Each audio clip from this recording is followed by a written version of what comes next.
México es el país más peligroso para ejercer el periodismo en todo el hemisferio occidental. Y los principales agresores de reporteros y comunicadores son los funcionarios públicos. Amnistía Internacional y el Comité para la Protección de los Periodistas así lo advirtieron en su más reciente informe titulado Nadie garantiza mi seguridad. De octubre de 2012 a noviembre de 2023 se registraron 834 ataques contra periodistas en México. La lista de agresores la encabezan los funcionarios públicos con 356 casos, el 43% del total. En segundo lugar está la delincuencia organizada con 276 casos, el 33% del total. Y finalmente con 202 casos, el 24%, no se pudo identificar a los probables responsables. En el informe se destaca que la impunidad es un factor clave en la violencia contra periodistas en México, pues la inmensa mayoría de los ataques quedan sin castigo. Este documento, donde se demuestran las deficiencias en la protección a los periodistas, fue publicado hoy a nivel internacional. México es el país más peligroso para la prensa en el hemisferio occidental. En este gobierno a los periodistas se les demanda y a los criminales se les abraza. No sé qué más tiene que pasar para darnos cuenta de que es una mentira eso de que este es un país de libertades donde se puede ejercer el periodismo libremente. Lo que hoy me sucedió en tribunales de la Ciudad de México es una muestra más del acoso a la libertad de expresión en el sexenio de Andrés Manuel López Obrador. Para el presidente, impunidad. Para su hermano, impunidad. Para el periodista que se atrevió a exhibir la incidencia y la indecencia, todo el ataque del Estado. No pudieron desmentir un solo renglón de nuestro reportaje. Por eso el presidente tiene que echar mano de una baraja cada vez más agresiva y cada vez más amplia para perseguir a los periodistas que lo cuestionan. Como no puede desmentir documentos, audios, videos, ¿qué hace el presidente?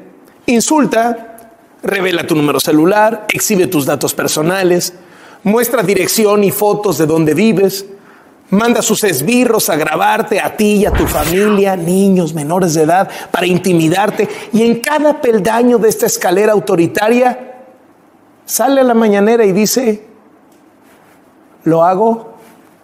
¿Y qué? Eso te pasa por cuestionarme.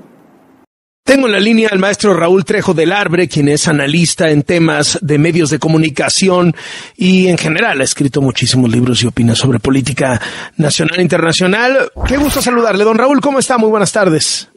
El gusto es mío, Carlos. ¿Qué tal? Buenas tardes. Se ha vuelto tóxica más que nunca ahora con esta revelación del teléfono celular de la reportera del New York Times. Se ha vuelto tóxica todavía más la relación entre prensa y poder en este sexenio. Sí, bueno, es una relación siempre difícil y yo creo que es saludable que sea difícil. Cuando hay plena coincidencia entre prensa y poder, significa que alguna de las dos partes de esa ecuación están mal. Pero yo diría, y esto lo conoce usted mejor que yo, Carlos, y lo ha sufrido desde luego de manera que conocemos todos, nunca antes habíamos tenido un trato tan áspero, usted dice bien tóxico, yo diría pues prácticamente inexistente entre prensa y poder.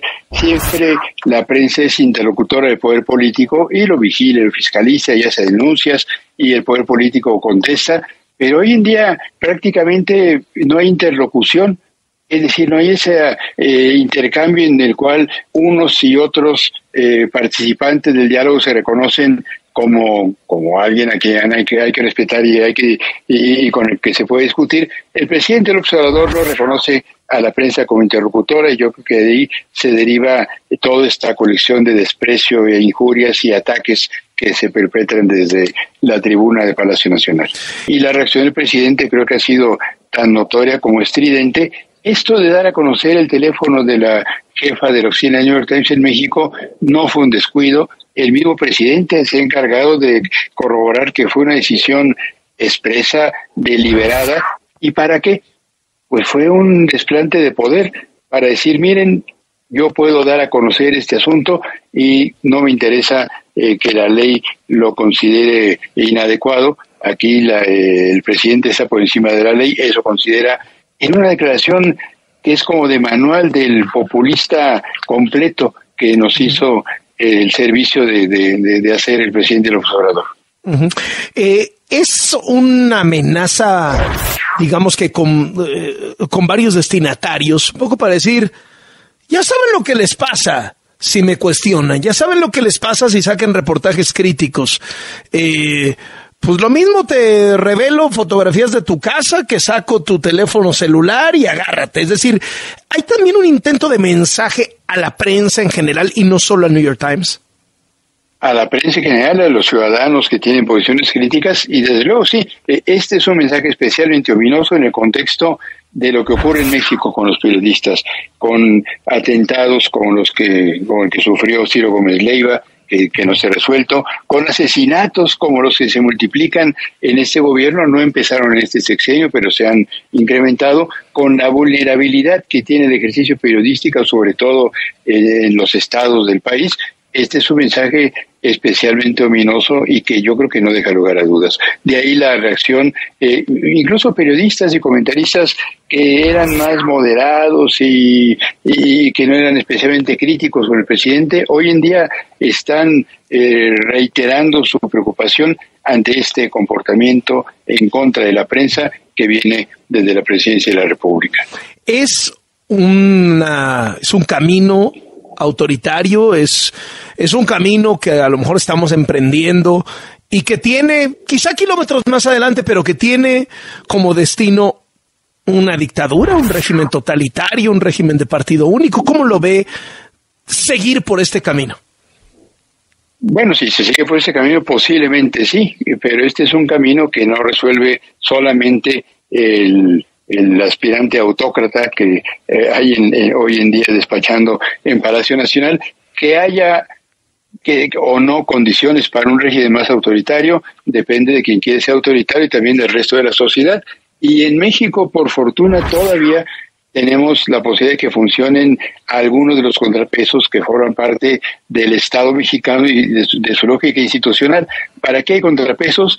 Para equilibrar el poder en otras épocas mucho mayor que llegó a tener el Ejecutivo Federal y que hoy el presidente de la República intenta recuperar.